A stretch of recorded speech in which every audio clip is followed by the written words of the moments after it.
Police magistrate समन्वय बैठक अनुष्ठित। आगामी साधारण निर्वाचन परिप्रेक्षी उपजिलापाल सम्मेलन कक्ष पुलिस मजिस्ट्रेट समन्वय बैठक आज अपराह्न अनुष्ठित होता।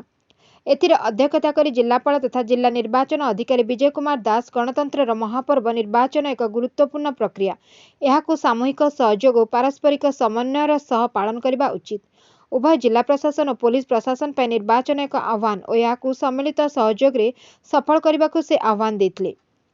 जिला आरक्षी अधीक्षक पिनाक मिश्र केवल निर्वाचन नुहे समस्त कार्य पुलिस और मजिस्ट्रेट समन्वय जरूरी। पूरी जिले में सबुबले विभिन्न आईन श्रृंखला सजग रहा पड़ता है, तेणु पारस्परिक सहयोग नहीं काम कले समस्त कार्य सहज हो पारिबो बोली से कहते। आगामी निर्वाचन में संवेदनशील अति संवेदनशील बूथ चिन्हट से उपयुक्त पदक्षेप ग्रहण, मिलित भाव निर्वाचन मंडलीर बूथ परिदर्शन और निरीक्षण, निर्वाचन पूर्व निर्वाचन समय निर्वाचन परवर्ती अवस्थार आकलन सह कौशल निर्धारण, सुरक्षा, आईन श्रृंखला, ट्राफिक नियंत्रण इत्यादि संपर्क में विशद आलोचना करा जायतला।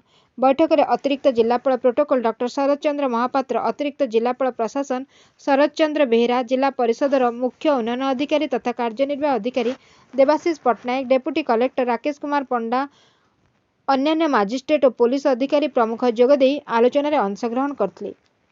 Bureau report Ekamra news.